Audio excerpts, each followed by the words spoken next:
সেই ধর্মের কথা বলতে আমি ইচ্ছুক নই। আজকের সমাজের চারিদিকে যা ধর্ম দেখতে পাচ্ছ, এই ধর্মে মানুষকে খেয়ে পড়ে বাঁচিয়ে রাখতে পারছে না। এই ধর্মে দল আর সম্প্রদায়, এই ধর্মে মানুষকে করছে বিভ্রান্ত, এই ধর্মে মানুষকে করছে দল আর সম্প্রদায় করে, সমাজকে করেছে বিচ্ছিন্ন। এবং এই দল আর সম্প্রদায়ের ফলে আজ ভারতকে করছে ভাঙল। এই বাংলাদেশ, পূর্ব বাংলা, পশ্চিম বাংলা সব টুকরো হয়ে গেছে। সুতরাং ধর্মের ফলে যদি এই হয়, তাহলে সেই ধর্ম আমি করতে ইচ্ছুক নই। সেই ধর্ম কেউ করুক, তাও আমার ইচ্ছা। আমি যেই ধর্মের বার্তা নিয়ে এসেছি, এই ধর্মে এই সমস্ত ঝঞ্ঝট নেই। এই ধর্মের দল সম্প্রদায়ের বালাই নাই। এই ধর্মে মারামারি কাটাকাটি নেই। এই ধর্মে মানুষকে বাঁচিয়ে রাখে। এই ধর্মে সবাইকে এক করে। ধর্মে কি আছে? জরদ্ধিবাশিষাহং জরদ্রভূরভারদ্রভূষাবাশিষাম। যেই প্রচলিত ধর্মের কথা শুনে এসছ, সেটা বেদের কথা এখানে নয়। যেটা বেদের ধর্ম, যেই ধর্ম এখানকার দেবতারা লিখেছেন, যেই ধর্ম এখানকার দেবতারা যাদের পুজো করো দেখতে তাদের পাওনি, সেই দেবতারা যারা কর্মী ছিলেন, সেই কর্মীরা সমাজের দিকে তাকিয়ে যা যা করেছেন, সেই ধর্মের কথাই আমি বলব। বেদের ধর্মে কি আছে? সাধারণত ধর্মে স্বর্গ, মর্ত, পাতালের কথাই বলে। মৃত্যুর পরে কি হবে, ভাগ্য ফল, এইসব কর্মফল, এইসবের কথাই এখানে। কিন্তু বেদের যে ধর্ম, আদি ধর্ম, সেই ধর্মে বলছে তোমরা যা দেখনি, যা জানো না, সেই সব নিয়ে মাথায় ঘামাবার কোনো প্রয়োজনীয়তা নেই। স্বর্গের কথা জানো না, মৃত্যুর পর কোথায় যাবে না যাবে সেই সম্পর্কে যখন জানো না, ওই সমস্ত কথা নিয়ে, বার্তা নিয়ে তোমরা অগ্রসর হতে যেও না। যদি থাকে তখন দেখা যাবে যে মৃত্যুর পর যদি কোথাও যেতে যেতে হয়, ভালো মন্দ বিচার কিছু চলতে হয়, তখন না হয় বসে কাজকর্ম করা যাবে। কিছুই জানলাম না কে কোথায় গেল বা না গেল, সুতরাং আগেই আন্দাজের উপরে কাজ করে যাবে। বেদ সেখানে স্থগিত রাখতে বলেছে। প্রমাণ না পেয়ে সে কাজ করতে নিষেধ করেছে। আমরা তো তা করছি না। মৃত্যুর পর আত্মার কল্যাণে আমরা অনেক কিছু করছি, যাক সে কথা, যারা করছে করুক। কিন্তু বেদ বলছেন অযথায় ওইসব করতে গেলে তাতে সমাজের পক্ষে সুন্দর হয় না।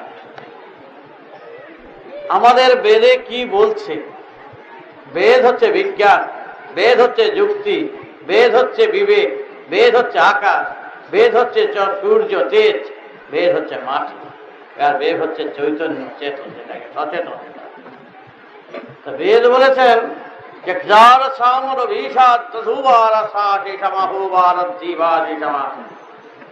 সমাজে যারা অনাহারে থাকবে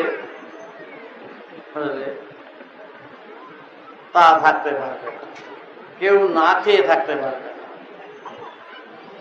মানে অভাবের হাত থেকে সমাজকে মুক্ত করতে বলেছে। দেখো, চিন্তা করে দেখো, এখনকার ধর্মের প্রভাব কি হচ্ছে, কি চলছে, আর বেদে কি বলছেন? যে অভাবের হাত থেকে সমাজকে মুক্ত করতে বলেছে, আর অসুরের হাত থেকে সমাজকে রক্ষা করতে বলেছে। অসুর কারা? শুষে নেয় যারা। তাহলে এখানকার রাজনীতি যারা করেন, এখনকার সরকার আমাদের বেদের আদর্শে অনেক আছে,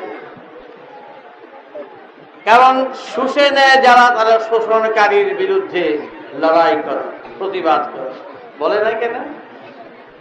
বেদ বলেছেন মানে অসুর যারা শুষে নেয়, যারা যারা পরগাছা সমাজে, তাদের হাত থেকে সমাজকে রক্ষা করো। বেদ বলেছেন সঞ্চয়কারীর বিরুদ্ধে প্রতিবাদ করো, সঞ্চয় নিষিদ্ধ। আর এখানকার রাজনীতি যারা করেন আদর্শে বলছে মজুদ করা নিষেধ, বলে না? মজুদ বন্ধ করো, ভালো কথা বলে, মজুদ বন্ধ করো, শোষণকারীর বিরুদ্ধে প্রতিবাদ করো। এটা নিশ্চয়ই তাদের, এটা বহু হাজার হাজার বছর আগে আমাদের বেদের কথা। বেদ হচ্ছে বিজ্ঞানের কথা, যুক্তির কথা। আমাদের বলেছেন সঞ্চয় নিষিদ্ধ। সঞ্চয় নিষিদ্ধ হলে তার জন্য বেদ বলেছেন সঞ্চয় নিষিদ্ধ হলে সেইভাবে ত্যাগের মাধ্যমে সমাজকে সেবা করবে। এই যে সন্ন্যাসী যারা সন্ন্যাস দিচ্ছে, গেরুয়া পরে পটকা বেঁধে বাড়ির থেকে বার হয়ে যাওয়াটাই সন্ন্যাসী, ওই সন্ন্যাস করতে বলেনি তোমার। ঘরের থেকে মা বাবারে কষ্ট দিয়ে স্ত্রী পুত্র ত্যাগ করে যারা বার হয়ে যায়, তাদের ওই রকম সন্ন্যাস করতে নিষেধ করেছে। তোমাদের সন্ন্যাস বলেছেন তোমাদের জীবনটাই সন্ন্যাস, জন্মটাই সন্ন্যাস। জন্ম যখন নিয়েছ তখনই ত্যাগী হয়ে জন্ম নিয়েছ, কারণ মৃত্যু যাদের আছে তারাই সন্ন্যাস। এর চেয়ে বড় সন্ন্যাস আর কি বলো? ত্যাগ, আলাদা ত্যাগ। আর তোমরা কি করবে? ঘর ছেড়ে দিয়ে, জমি জমা ছেড়ে দিয়ে, পোশাক টোশাক ছেড়ে দিয়ে লেংটি ভরে বেরিয়ে গেলে কি আলাদা সন্ন্যাসী হয়ে গেল? তা নয়। মানে সন্ন্যাসী হলো ত্যাগ, ত্যাগই হলো যে দেহ ছেড়ে চলে যেতে হবে একদিন। এর চেয়ে বড় আর ত্যাগী কে আছে? তাই তোমরা এখানে কেউ, আমরা কেউ এখানে ভোগ করতে আসেনি। ভোগটা হচ্ছে নামে মাত্র ভোগ। ভোগ হবে সেটা যা খেলে পান করলে শরীর রক্ষা পাবে, রক্ষা হবে, চিরকাল বেঁচে থাকা যাবে। কোথায়?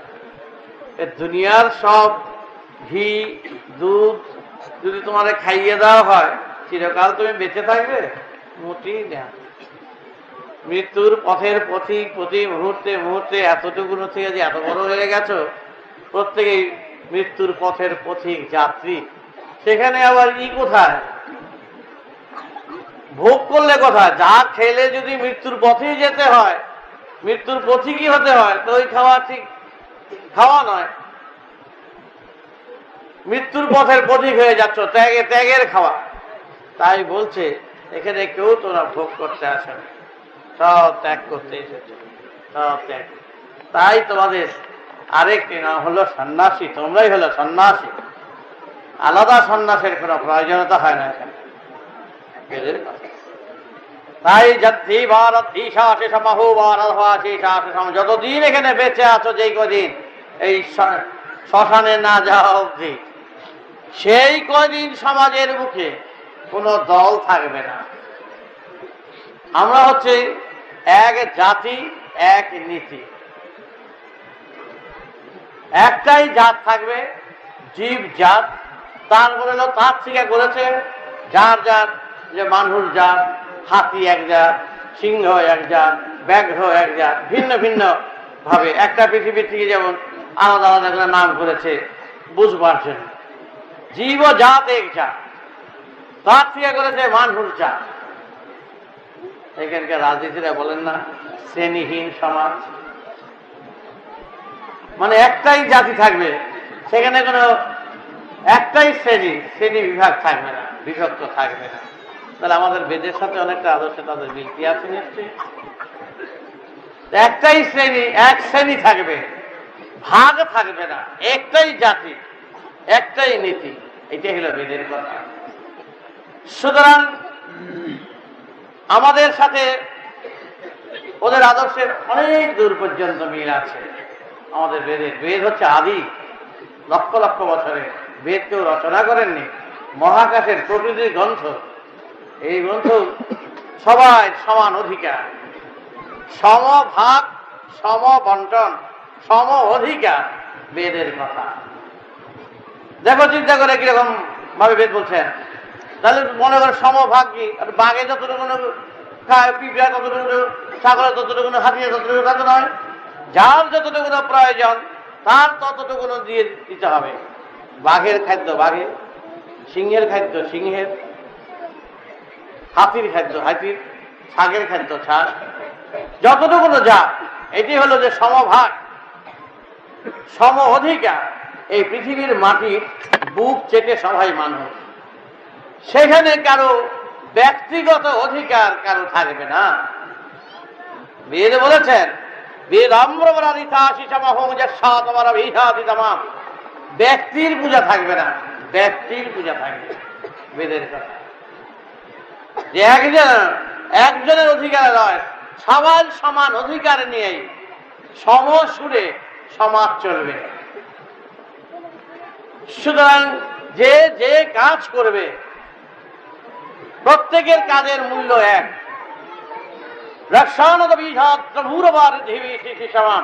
যে যা কাজ করে, এই যে কোরআন শরীফ হযরত মুহাম্মদ তিনিও বলেছেন, মজুদদারের হাত গুটিয়ে দাও।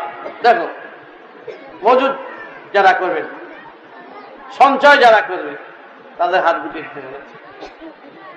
সমান খাদ্য থাকবে, এই হযরত কোরআন শরীফেও এক কথা। সুতরাং একটা সমান সুরে সমান তালে সমাজ চলবে, এটাই নিয়ম।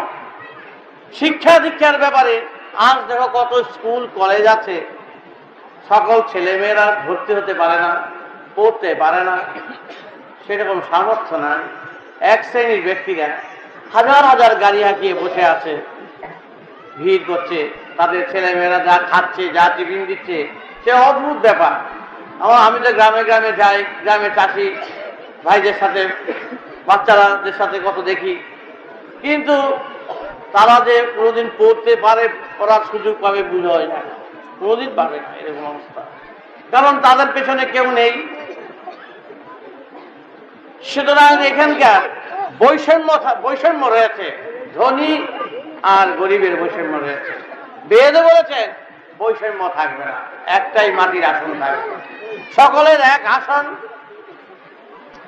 সুতরাং এদিক থেকে এই যে রাজনীতির যে সরকাররা যারা এখনকার, তাদের ভিতরে তারা সেই আদর্শের কথা বলেন, অনেক মিল আছে আমাদের বেদের সাথে, কিন্তু বলে উঠতে পারছেন না আমাদের দুর্ব্যবহারের জন্য। সত্যি কথা, আমরা যদি কিছু কাজ করতে না দেই, যে যেই পাত্রে দই জমাবো, দুধ দিয়ে সাজা দেয় তো দুধে, সেটা যদি এমন করতে শুরু করি সারা রাত, তাহলে জমবে কখন? দইটা যে জমবে, দই না দুধ দিয়ে সাজা দিয়ে দিলাম, সাজা দিয়ে হ্যাঁ, ভোরবেলা ওইটা দেখি যে দই আর জমলো না, জমবে কি ব্যাপারে যাবে, নাড়া দিচ্ছ, নাড়াতে জমবে কি করে? ওকে নাড়া না দিয়ে যদি ঠিক মতন রাখো তাহলে জমে। তা আমরা সরকারকে করবো বিব্রত, সরকার ভালো না, এটি আমাদের গৌরব, এটা বলি আমরা গৌরব বোধ করি। সরকারকে পতন করো, সরকারকে উৎকে দাও। দেখলাম তো যুক্তফ্রন্ট থেকে কম তো কাজ করি নাই, তবু তো এই সরকার তো তবু কথা বলে কিছু। আমি রাজনীতির কথা বলছি না, আমি রাজনীতির লোক নই, তবু তো এই আদর্শের কথা বলে, গরিবের পাশে গিয়ে দাঁড়ায়। এখন বলবে যে করে কোথায়, আদর্শ মানে কোথায়? সে হচ্ছে যে মানে না, যে মানে না, আদর্শ তো সামনে রাখে, আদর্শ নিয়ে তো চলতে চেষ্টা করছে। আমি যদি আদর্শ নামের শয়তানি করি, আমার কত অনুগত শয়তানি করে, মারপিট করে, তারা আলাদা কথা, কিন্তু তবু আমাদের কর্তব্যটা কি? যদি দেখি যে আমাদের কথা মতন যদি কাজ, আমাদের কথা মতন কেউ চলছে, আমাদের কথা মতন কথা বলে, আমাদের বেদের কথার মতো যে পর্যন্তই মিলুক, শোষণ মুক্ত করুক সমাজকে, মজুত মুক্ত করুক, ক্ষমতা করলে কিছুটা অনেকটা এগিয়ে যায়। অসুখ তুমি দেখো, সাধারণত চিন্তা করে দেখো, যতগুলো দেবতাদের পূজা করো সব দেবতাদের ঢাল তরোয়াল হাতে। চিন্তা করে দেখো, যে দেবতাদের তোমরা পূজা করো, একটা দেবতা একটা হায় এরকম বুঝে আছে, কয়টা দেবতা আছে? সব দেবতা হয় এরকম, হয় এরকম, লাঠি ঠেঙ্গার ঢাল তরোয়াল কিসের জন্য? মারামারি করার জন্য? অসুর মুক্ত করছে, শোষণ মুক্ত করছে সমাজকে। আর তোমরা তার ভক্তরা আমরা কি করছি? তুলসী আর বেলপাতা দুব্বা গাছ নিয়ে বসে আসছি। তার ভক্তরা, তার তোমাদের দেবতারা যাদের পূজা করো, তারা এই ঢাল তরোয়াল, এই দেখো কি ত্রিশূল এক একটা চেহারা নিয়ে বসে আসছে অসুর মারার জন্য। শয়তান, সমাজের শয়তান বিনাশ করবে। আর তোমরা করতে কি? এখানে বেলপাতা লইয়া বেটা আর ঘটি লইয়া গেছ, হ্যাঁ পার করে গোলা পার করে চলছ জল ঢালতে, শিব উচ্চটা দেব বলে বেটা আমি আছি ত্রিশূল নিয়ে, আর তোরা আমার মাথায় জল ঢালছ বসে বসে। তা তো ঠিক না। ত্রিশূলের মর্যাদা রক্ষা করতে বলেছে কিসের জন্য? যে সমাজের বুকে যেই সব শোষণকারী, মজুতকারী, এই যে যারা 100 জমি নিয়ে বসে আছে, দেখো বলতে গেলে কি আমার কাছে সমস্ত রকম লোক, সব সংগঠনের লোকই আছে এখানে রাজনীতি, তবু তারা হাজার হাজার হাজার বিঘা জমি নিয়ে আছে, গরিব বিতরণ করছে এখানকার সরকার। আমাদের সরকারের পক্ষে বলছি বলে মনে হলো যে আমি সরকারকে করছি, যা দেখছি তাই বলছি। উত্তপ্ত করছে, অশান্তি পাচ্ছ তারা মনে করছে, খেয়ে বাঁচবার ব্যবস্থা কিছু তো করছে, ফেলতে তো পারবে না, কারণ এরা একটা আদর্শ নিয়ে চলছে। এই আদর্শে পকেট ভারীর আদর্শ নয়। এখন যদি বলে তারা পকেট ভারী করছে, যে করছে তারা তারা আদর্শ মানছে না। কিন্তু আমাদের কর্তব্য হচ্ছে সবাই, সরকারকে যদি বাঁচিয়ে রাখতে চাও, এই আদর্শকে যাতে যাতে অনুপ্রাণিত হয়, যে যারা মজুদ বন্ধ করো, শোষক বন্ধ করো, এবং সমাজে সবাই কেউ যেন বঞ্চিত না হয়, ধনী গরিব সব সমান করে দাও, পরিষ্কার করো, এক বৈষম্য থাকবে না, ভেদাভেদ থাকবে না। বেদের কথা বলছি, এইগুলো যদি তারা পালন করে, কার্ল মার্কসের কথা তোমরা বলো, বেদের কথা, আপনারা জার্মানের বেটা লোক, এই বেদের কথা সে নিয়েছে অনেক। আর বেদ তো গ্রন্থ নয়, এটা প্রকৃতির গ্রন্থ, সবাই নিতে পারে। সমুদ্রের জল ভারত মহাসাগর, অমুক প্রশান্ত মহাসাগর, সাগর তো একটাই, নাম দাও ভাগে ভাগে, তাতে কি হইল? বোম্বের ঘাট, পুরীর ঘাট, বোম্বের ঘাট পুরীর ঘাট সমুদ্র পুরী হয়ে গেল? তা কিছু নয়।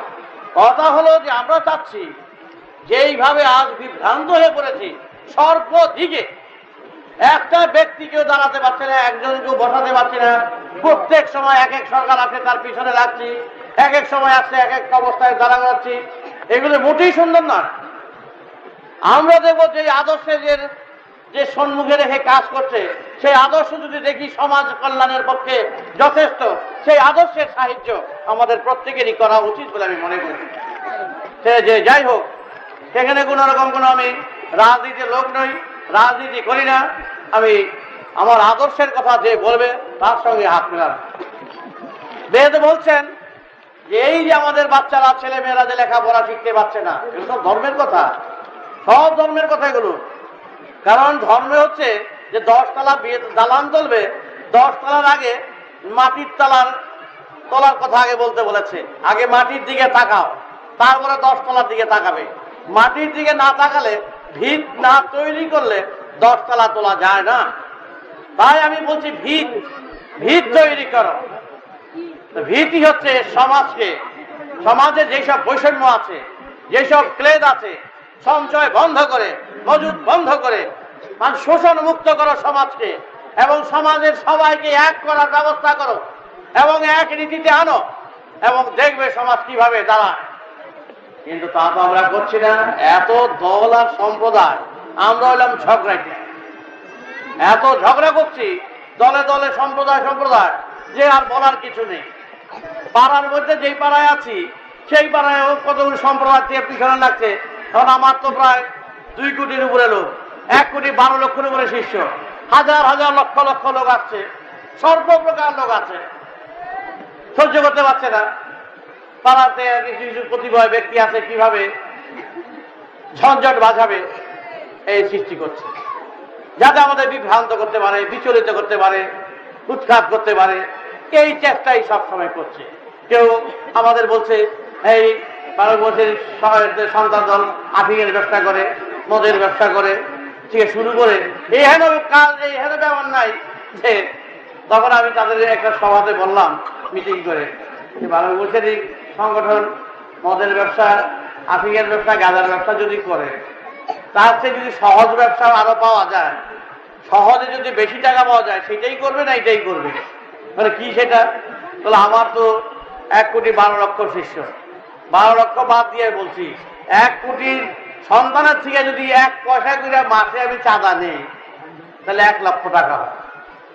তাহলে 30 পয়সা নিলে মাসে প্রত্যেক সন্তানের থেকে 30 লক্ষ টাকা হয়। তাহলে মদের ব্যবসা, গাঁজার ব্যবসা করে আমি 30 লক্ষ টাকা পাবো। সেটার যে মূল ভয়, বিপদ, অশান্তি। আর এটা ভালোভাবে সুন্দরভাবে শিষ্যের মাথায় হাত বুলিয়ে আমি পয়সা নিতে পারি। সমাজে, আজকের সমাজে ধর্ম নিয়ে এই সিনেমিনি চলছে। আমি তার সবার পেছনে লাগছি। পেছনে লাগা কি? সত্যি কথা বলছি যে কোন গুরু মহান যারা হবে, আমি এইরকম গুরু মহান এখানে হতে চাই না যে এই শিষ্যের মাথায় হাত বুলিয়ে পয়সা রোজগার করবে। এবং যারা করে, যারা করছে, তারা গুরু নয়, তারা ওষুধ। যে শিষ্যের মাথায় হাত বুলিয়ে আশ্রম হাঁকাচ্ছে, শিষ্যের মাথায় হাত বুলিয়ে তারা যা খুশি অত্যাচার করছে, হ্যাঁ। আর আমি আসার সময় একটা গাড়ি পাই না, ওর তারে তেল ভাই ভাই, তোর তো গাড়ি গুড়ি আছে দিতে পারবো, কথা চিন্তা করে দেখো। আর আমি এক মুহূর্তে টাকা রোজগার করতে পারি, আমি হাজার হাজার টাকা, যদি আমি বড় গাছা হয়ে শিষ্যের মাথায় হাত বুলিয়ে তাদের রস টেনে খাই। এই হলো এখানকার গুরু বেশিরভাগ। সুতরাং আমি এইরকম গুরু সাজতে রাজি নই, পরিষ্কার কথা বলছি। বদনাম অনেক নিয়েছি বাবা, কিন্তু সমাজের বুকে যেই সব গুরু মহানবতা আসছেন এখানে, যারা বড় বড় সব আশ্রম হাঁকাচ্ছে, মন্দির হাঁকাচ্ছে, আর বড় বড় ডোনেশন নিচ্ছে, যা খুশি তা একেবারে অত্যাচার করে চলছে, এগুলো বেদ বিরোধ কাজ। আমি বাহক মাত্র, আমি বলছি কথা। শিব নিজে বলছেন, বিধাম্বরবার ত্রিশাসমাম যৎসাতবর বহুশাসি সমহম যৎচিতদধিধারদ বহুবাদিতমাম যৎশীশাসত্তুবরবার আচ্ছাদবর ভৌতবৈজমাম। যেই লোক সমাজে ধর্মের নামে, আধ্যাত্মিকতার নামে, সেই জন্মান্তরবাদের নামে, আত্মার কল্যাণের নামে এবং মঠ মন্দিরের নামে যেই লোক শিষ্যের মাথায় হাত বুলিয়ে যারা পয়সা নেয়, চাঁদা নেয়, তারা অসুর শ্রেণী, তারা বরগাছ, তাদের কেটে বাদ দিতে বলেছে সমাজ থেকে। পারছে না, আমরা দুর্বল চিত্ত হয়ে গেছি। আমরা ওই মঠ মন্দির দরকার নাই, ওই রকম সাধুগুরু আমাদের দরকার নাই। যেই দেশে সাধুগুরু মহান নাই, তারা খেয়ে বেঁচে আছে না, আমরা সেই গুরু আমি সাজতে রাজি নই। আমি হচ্ছি কর্মী, আমি সেই গুরু অবতার হয়ে আপনাদের কাছে আসি নাই, তোমাদের কাছে নাই। আমি সেই সব গুরু সমাজকে, সাধু সমাজ, যে সমাজকে বিভ্রান্ত করছে, এই আত্মার কল্যাণ করে দেবে, মুক্তি করে দেবে, শনি রাহুল তাড়িয়ে দেবে। আমি যদি শনি রাহুল ব্যবসা শুরু করি, তাহলে আর উপায় নাই, টাকা রেখে রাখার জায়গা থাকবে না। পরিষ্কার কথা, গুরু হয়ে দাবি বলছি, আমার তো 1.5 কোটির উপরে শিষ্য প্রায়। যদি আমি সাধুগুরু হয়ে যদি বলি শনি আর রাহু ব্যবসা করবো, বেটা গোটা 50 পুরোহিত রেখে দেবো, তাহলে যজ্ঞ করবে, শান্তি সস্থান করবে, আর এক একটা ধরবো, ওই বেটা তোর শনিতে ধরে যায়, তোর রাহুতে ধরে যায়। তাহলে রাহু তাড়াতে গেলে, শনি তাড়াতে গেলে ব্যবস্থা করতে হয়, যজ্ঞ টজ্ঞ করতে হয়, শান্তি সস্থান করতে হয়, তারপর ট্যাগ ভারী বুঝিয়া সোনার সিংহ বানাইতে হয়। এবং বানিয়ে জানিয়ে যদি শুরু করে দেয়, আমরা তো ছায়ের ফোঁটা দিয়ে বিদায় করে দেবো। তাহলে দেখা যাচ্ছে হাজার হাজার লক্ষ টাকা রোজগার করতে পারি বিনা ক্যাপিটালে ব্যবসা। এই হলো এখানকার সাধু গুরুর ব্যবসা বেশিরভাগ। সবার দাম যেতে লাভ নাই। সুতরাং এই সমস্ত সমাজ থেকে বিতাড়িত করতে হবে। ওই রকম ধর্ম তোমাদের দরকার নাই। বেদ বলেছেন, শিব বলেছেন, তোমাদের মনে রেখো। কথাগুলো খারা খারা লাগছে একটু, কারণ তোমরা তো ধর্মের কথা শুনো, সেই পাতালি কথা এসেছিল তোমার গাড়ি রাস্তা দিয়া, এগুলো পরে হবে। এগুলো খাওয়া খাওয়া ঘরে থাকলে এই পাঁচালি করতে ভালো লাগে। যার ঘরে খাওয়া নাই, পড়া নাই, কিচ্ছু নাই, তাকে ঘরে কোনো পাঁচালি সহ্য হইব না, জুই সহ্য হবে না। ঘুম থেকে উঠে হাট বাজারের পয়সা নয়, বাজারে গিয়ে খোলতেটা নিয়ে খালি ঘুরতেছ, আর তোমার সামনে দিয়ে বড় বড় মাছ, হ্যাঁ, বড় বড় জিনিস কিনে নিয়ে যায়, খুব ভালো লাগে না দেখতে? পারো না এক পয়সা জিনিস আনতে, বাচ্চাদের পড়াতে পারো না, খাওয়াতে পারো না, হ্যাঁ, কিচ্ছু করতে পারো না, আর এখানে বসে বসে ধর্মের কথা বলো আর এর কথা বলো, কত বড় অপরাধ।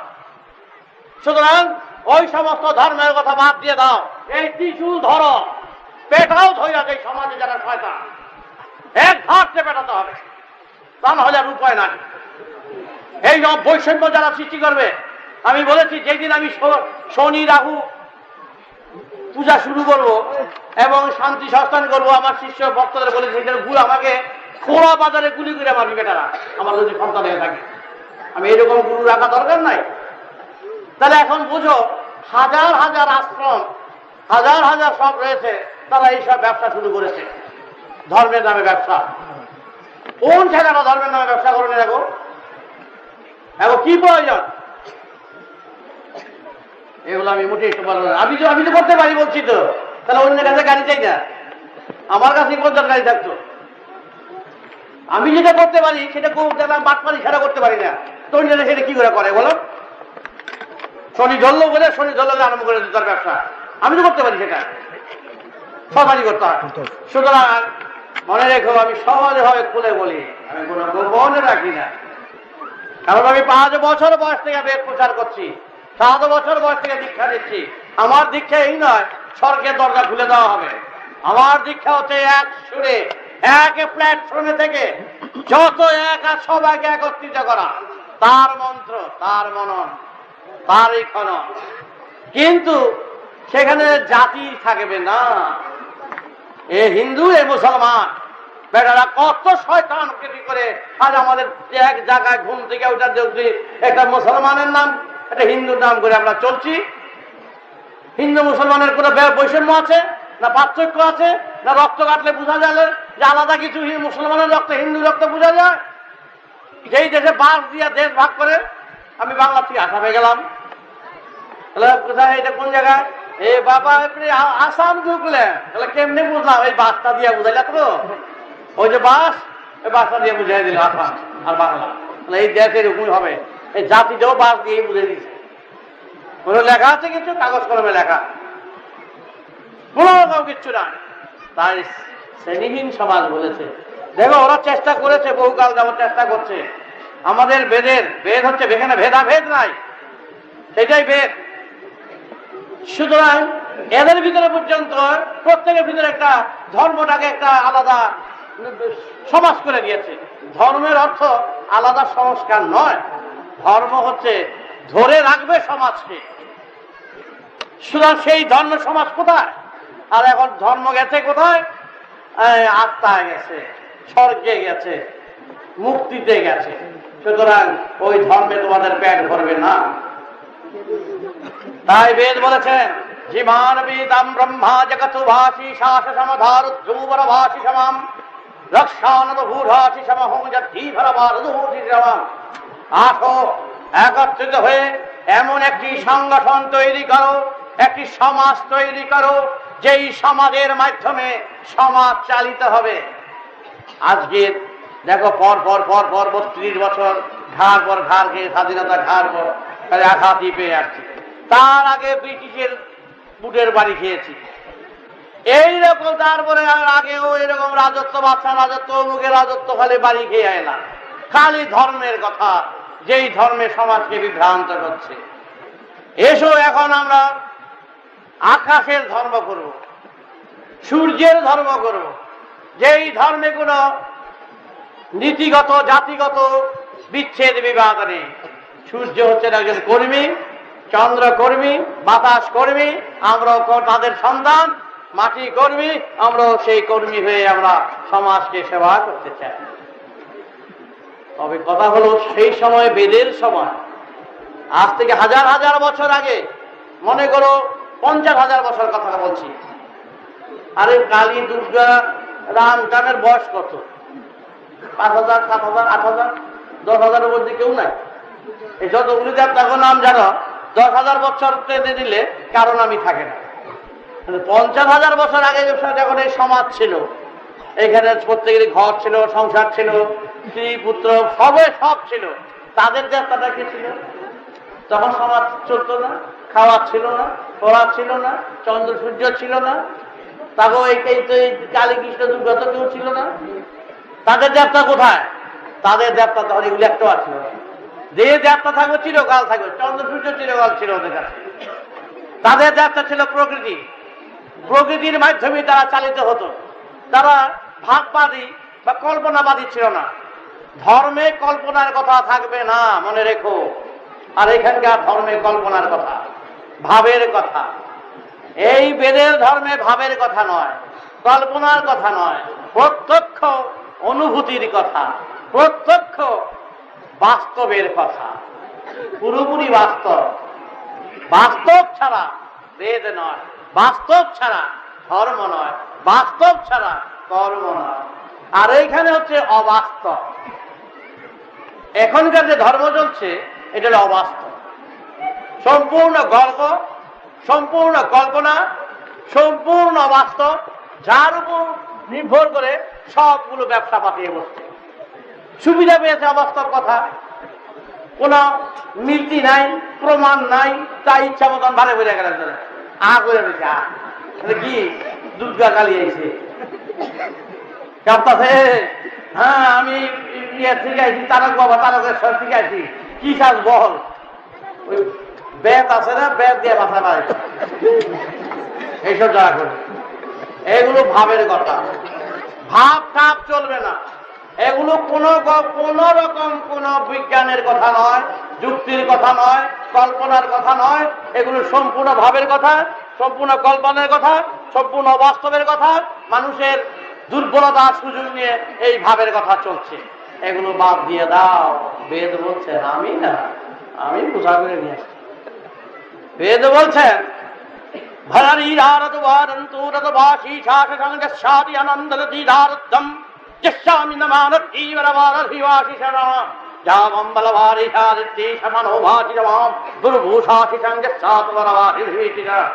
যে যেইখানে দেখবা যারা চোখ উল্টে বসে আছে, ভাবের কথা বলছে, আর এই সমস্ত কল্পনার কথা বলছে, আর কোথাকার কালী আসছে, কোথাকার দুর্গা আসছে, আর কোথাকার শিব আসছে, আর শীতলা আসছে, যেই কইবা সব উঠা চলে যাবে, কোনো কথা না কেউ বলবে না। এর মধ্যে কোন রকম কোন সত্যতার কিছু নেই, মনে রেখো। কে বলছেন যেন?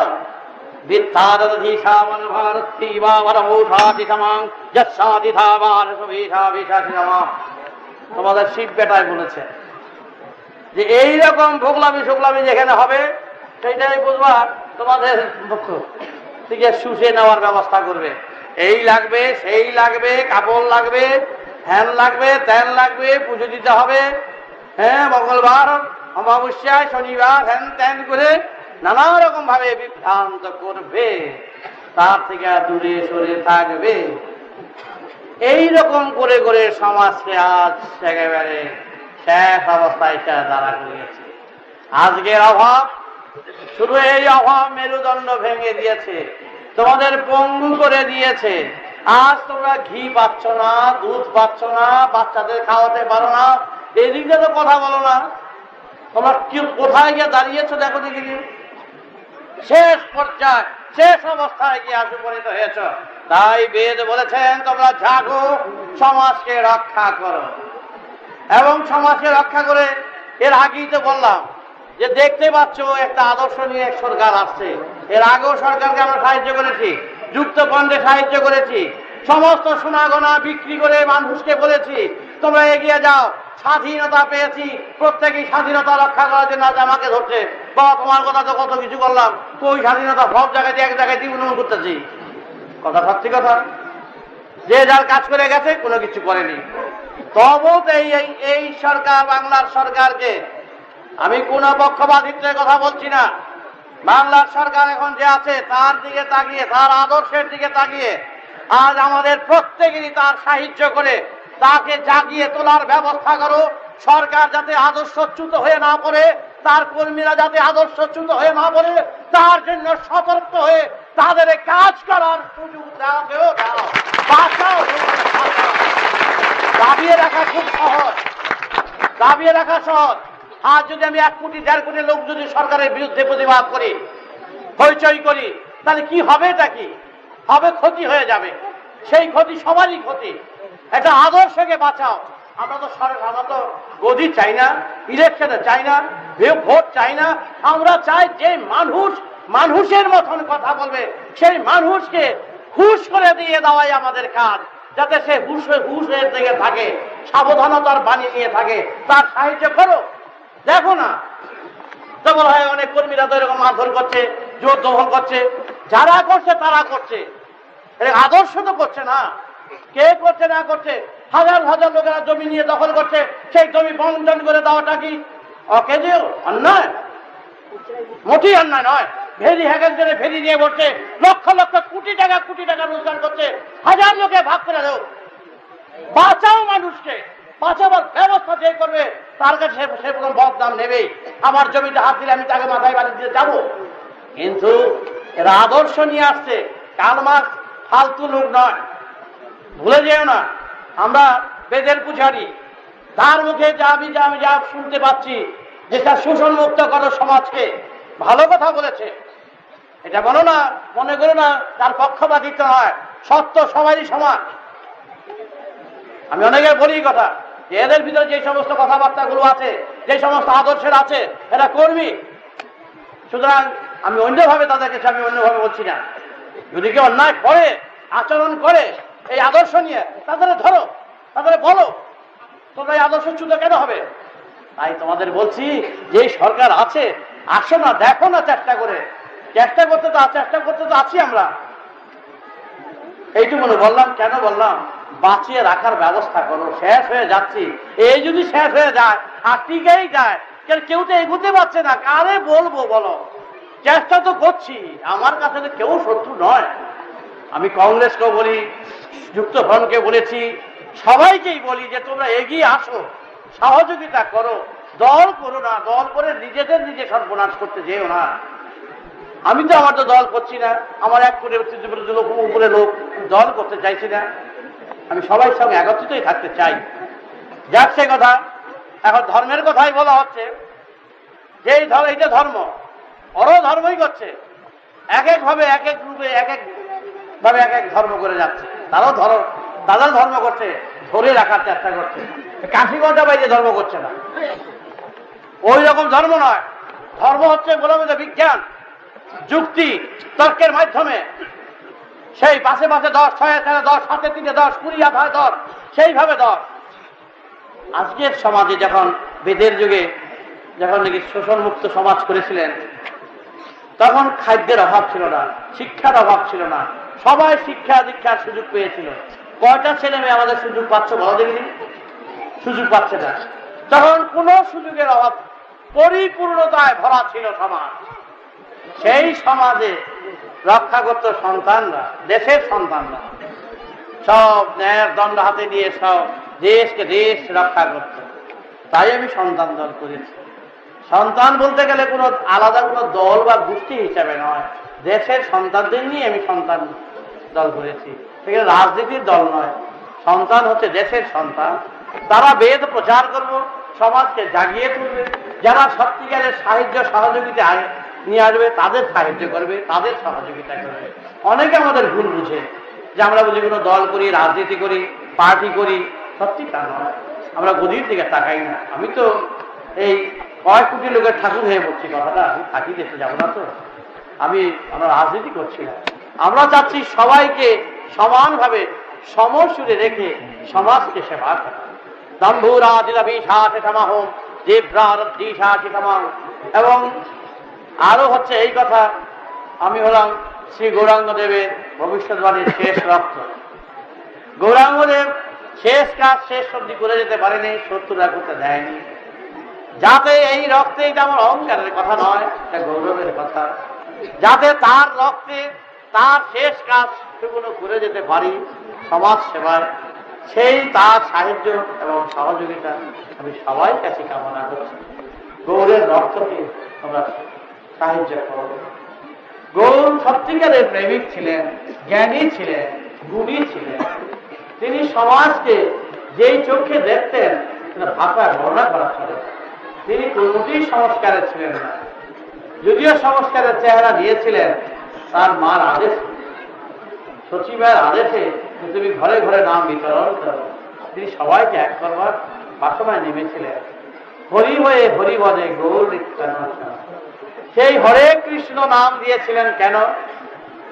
যে হরে কৃষ্ণ, কে কৃষ্ণ হচ্ছেন আকাশ, আকাশের বর্ণনায় বর্ণিত কৃষ্ণ, সেই কৃষ্ণের নাম অনুযায়ী এখানকার কৃষ্ণের নাম হয় কৃষ্ণ।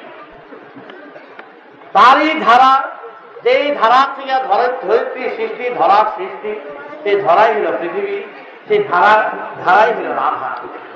ধারাকে বারবার বলে রাধা। সেই রাধা কৃষ্ণের যুগল মূর্তি হিসাবে যেই মূর্তির বর্ণনা, সেই রাধা কৃষ্ণের নাম এখানে রাখা। তাই মহাপ্রভু সেই আকাশের দিকে তাকিয়ে দুই বাহু তুলে এই কথাই বললেন, তোমরা শুদ্ধ পবিত্র লিপ্ত হয়ে মহাকাশের সাথে এক রং মিশিয়ে তোমরা এগিয়ে চলো।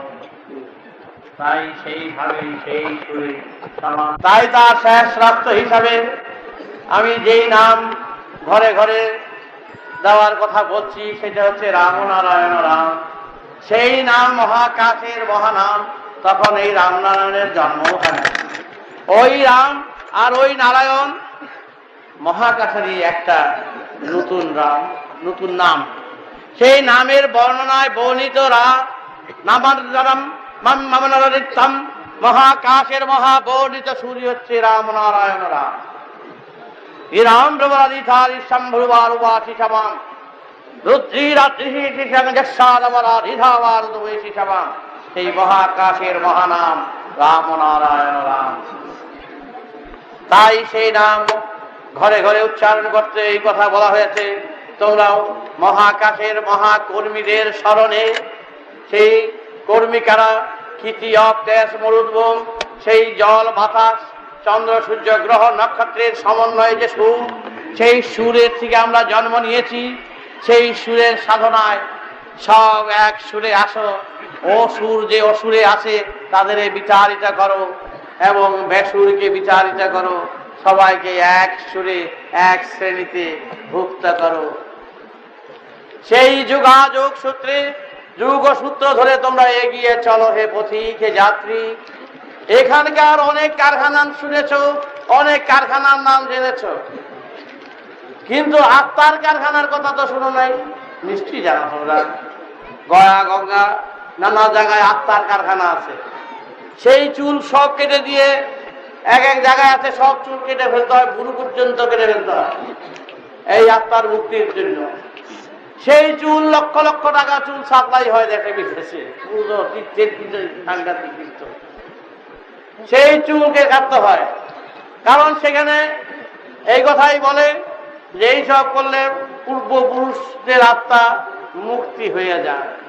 এই মুক্তির ব্যবসা একেবারে এমন ভাবে গেঁথে বসেছে যে লক্ষ লক্ষ কোটি কোটি টাকা এইভাবে শুষে নিচ্ছে সমাজ থেকে, এই আত্মার নাম দিয়ে। এটা আত্মার কারখানা। বেদ বলেছেন ওই রকম আত্মার মুক্তির কামনায় তোমরা এগিয়ে যেও না। কারণ যা তোমরা জানো না, যা তোমরা দেখনি, একদিনে তো একদিন আত্মাকে দেখতে পাওনি। যা তোমরা জানো না, যা তোমরা দেখনি, সেই পথে যেও না।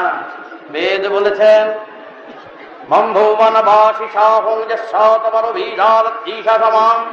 তোমরা এগিয়ে যাওয়ার পথে, তোমরা মহাকাশের মহাসুর নিয়ে এগিয়ে যাচ্ছ। তোমরা সারে গামা নিয়ে যেমন সাধনা করছো, সুর আপনা আপনি আসে। আমার ভক্ত ছিল আলাউদ্দিন খা, আলী আকবর। আলাউদ্দিনের দাদা ছিল আফতাউদ্দিন খা। হাজার হাজার মুসলমান আমার কাছে আসতো। শুধু তাদের বলতাম, এ আলাউদ্দিন খানে বলতাম, এ খান সাহেব তুমি যে সারে গামা সাধনা করছো কি বুঝতে পারছো? এ আল্লাহ তাল্লাহ কিছুই তো জানি না, খোদার ইচ্ছায় কাম করছি। এই সারে গামা সারতাছি, কি বললেন সারে গামা সারতাছি, খোদায় যেদিন সুর দিব সেদিনই সুর বাঁধাবো। তাহলে কি জানলা সারে গামা? অর্থ জানে না।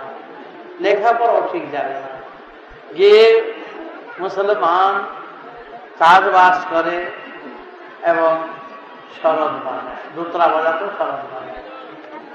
সেই শরৎ বাজাতে বাজাতে আলাউদ্দিন এশিয়ার বিখ্যাত, পৃথিবী বিখ্যাত বাদক, তারই জামাই হলো রবি শঙ্কর, তারই ছেলে হলো আলী আকবর, এরা সবাই আছে। মারা গেছে আলাউদ্দিন খান। তাহলে দেখা যাচ্ছে শাসা রেড়ে গাগা করতে করতে যে কোথায় উঠে চলে গেছে। আর এই যে শাসা রেড়ে গাগা যারা আবিষ্কার করেছেন এই সারেগামা, তাদের থেকে 25,000 সিঁড়ি পার হয়ে যেই সারেগামা আছে, সেই সারেগামার কথা তো তোমরা জানো না। 25,000 সিঁড়ি, এক সিঁড়ি 25টা নয়, এখানে গণা ম্যাথামেটিক্স 25,000 স্টেপ। আরে একেবারে সিঁড়িতে গিয়ে বলেছে মূলাধার, স্বাধিষ্ঠান, মণিপুর, অনাহত, বিশুদ্ধ, আজ্ঞা, এই সহস্রার কথা বর্ণনা করেছেন। এই সহস্রারের শিব শক্তি প্রকৃতি পুরুষের কথা বলেছেন। সেখান থেকে বলেছেন এই মূলাধারের মূল গ্রন্থিতে আজ্ঞা চক্রের সাথে আর এই সহস্রার সাথে যুক্ত হয়ে কোন সুরের চলে যাওয়া যায় বলো? সেই সুর সাধনায় যেতে বলেছে। সারেগামা যেমন সুর সাধনা করতে করতে শিখে যাওয়া যায়, তখন এই দেহ বিনা যন্ত্রকে বাজাতো।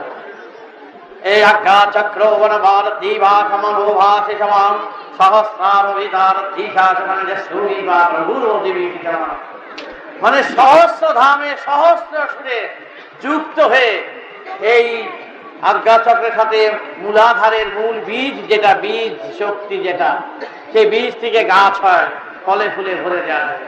এই বীজই হচ্ছে সারগ্রাম।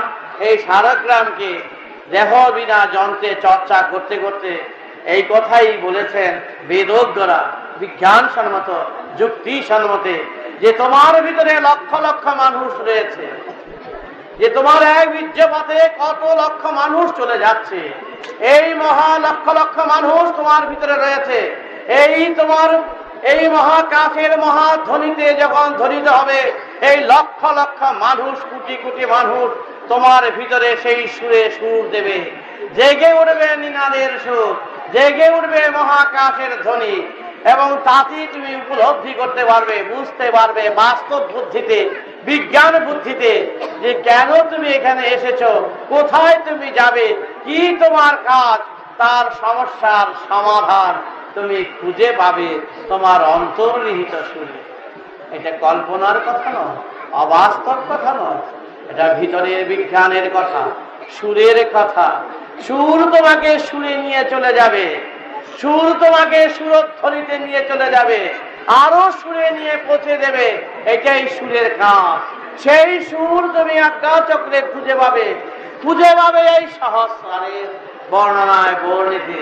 সুতরাং এই বর্ণনা বোধ, এই বর্ণবোধ হচ্ছে এই ধারাপাতা, এই ধারাপাতায় হচ্ছে ধরা। এই ধরাপাতার ধারায় তুমি নিজের কথা নিজে জানতে পারবে।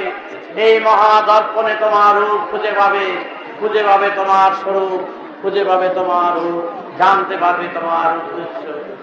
আজ এই থাক, শরীরটা ভালো না, তাই তোমাদের কাছে বলছি, আমি দীক্ষা দিচ্ছি, এক সুরে আনছি, শুধু এই জন্য যে দীক্ষা নিতে টাকা কড়ি লাগে না, পয়সা লাগে না, দিন লাগে না, ক্ষণ লাগে না। যারা অন্যত্র দীক্ষা নিয়েছে তারাও দীক্ষা নিতে পারে, দীক্ষা ত্যাগ হয় না। আগে দীক্ষা 18 বার জপ করলে যথেষ্ট, আর এখানে দিয়েছে দীক্ষা একবার নিলে আর দীক্ষা দেওয়া যায় না। সুতরাং গুরু যে হবে সে নিজেই তো তার সন্তানকে আরো বড় যাতে হয় তার ব্যবস্থা করে দেবে। কিন্তু এখানকার বেশিরভাগ গুরু মহান হচ্ছে সংস্কারের বসে এমন হয়ে গেছে, তারা এটা ব্যবসা বেশিরভাগ পরিণত করে ফেলেছে। তাই আজ তোমাদের কাছে এই বেদবাণী, বেদের সুর, সমাজকে রক্ষা করো, জাতিকে রক্ষা করো, এবং সমাজকে শোষণ মুক্ত করো, অসুরকে বিচারিত করো। যে মার দেবীর আশা নমহং যশা, অনেক ঘাত প্রতিঘাত পেয়েছি, অনেক আঘাত প্রতিঘাত সহ্য করেছি। তুমি জানো কত ঝঞ্ঝট, এই নেতাজির ইস্যু থেকে আরম্ভ করে নানা রকম ঝঞ্ঝট আমার কাছে এসেছে। আমি কোনো কিছুতে যেতে চাই না। আমি বেদের পূজারী, তোমাদের কাছে এসেছি আমি বেদের কথা নিতে, আমি গুরু সাজতে আসিনি, ভগবান সাজতে আসিনি, আমি কর্মী, কর্মই আমার ধর্ম। বলো রাম নারায়ণ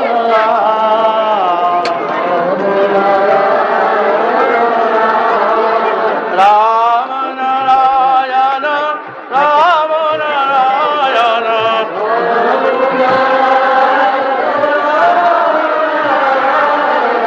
ঈশান ধাপন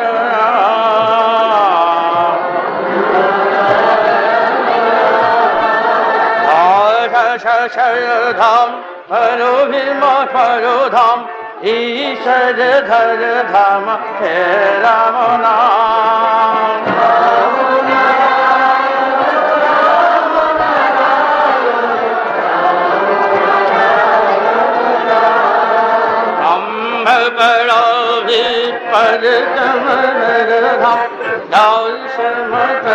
ধাम हे राम नाम।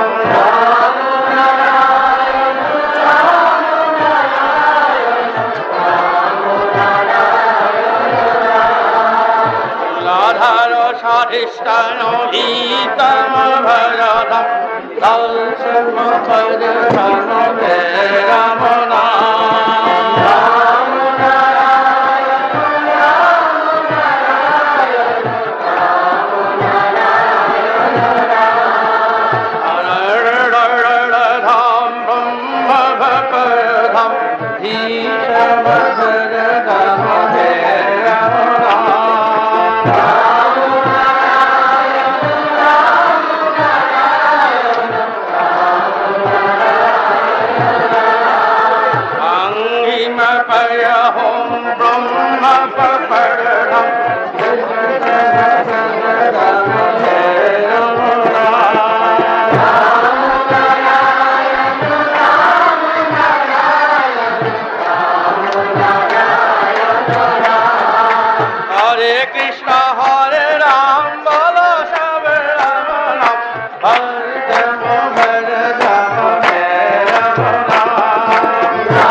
দাঁড়ে দাঁড়ে সন্তানরা দেশের আগে হাজার হাজার বছর আগে সন্তানরা দাঁড়ে দাঁড়ে এই মহানাম প্রচার করে সমাজকে এক করেছিলেন।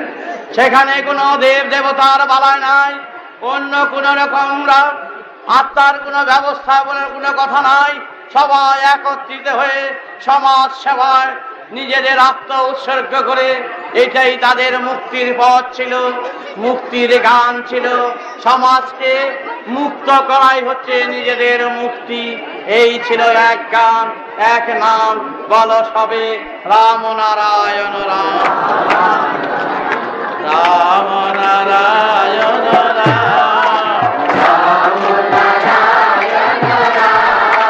দীক্ষা নিতে ইচ্ছুক, আমি বেশিক্ষণ থাকবো না। যারা দীক্ষা নিতে ইচ্ছুক তারাই যেন শুধু আগে এসে যদি নেওয়ার ইচ্ছা থাকে আসবে। টাকা কড়ি লাগে না, বস্ত্র লাগে না, দিনক্ষণ লাগে না, শুধু মন লাগে দক্ষিণে, আর কিচ্ছু নয়। যদি ইচ্ছা হয় তারা যেন আগে এসে নিয়ে নেয়। আমি বললাম শচী দেবী ছিলেন গৌরাঙ্গ দেবের মা, শচী দেবীর বাবা ছিলেন নীলাম্বর চক্রবর্তী, নীলাম্বর চক্রবর্তীর ছেলে হলো বিষ্ণুদাস চক্রবর্তী, গৌরাঙ্গ দেবের মামা। এই বিষ্ণুদাস চক্রবর্তীর ছেলের ছেলে, তার ছেলে, তার ছেলের ছেলের কন্যা হলো আমার মা। তাই তোমাদের কাছে যে রক্ত বহন করে নিয়ে এসেছি, এই রক্তের মর্যাদা রক্ষা করো, সমাজকে সুন্দরভাবে ঢেলে সাজাও।